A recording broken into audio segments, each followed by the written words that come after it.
धन्यवाद दिदी वेलकम भाइ हजुरलाई मेरो सानो कोसेली ल्याएको छु धन्यवाद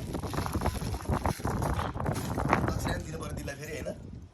ए चेक त अहिले त काट्नु पर्दैन है चेक किन? चेक त चाहिँदैन मलाई पोहोरकै चेक पोहोरको करारको चेक यसै छ यहाँ मैले यही आज नि चेकै ल्याउँछु कि भनेर यहाँ लिएरै आएको छु आज साट्टेन कहाँ 60 चाहिँ दिदीको ब्याङ्कमा गएर हेर्नु पर्थ्यो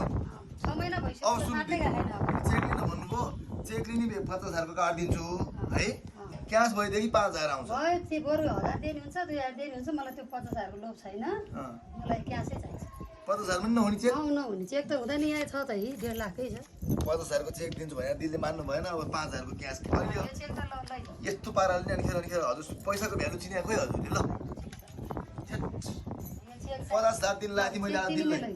यसपालि 60 चाहिँ मैले पैसा कमाछु के यसपालि हैन ठीक छ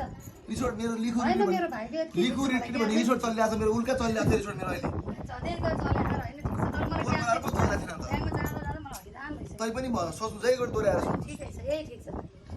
के भन्नु छ र मैले त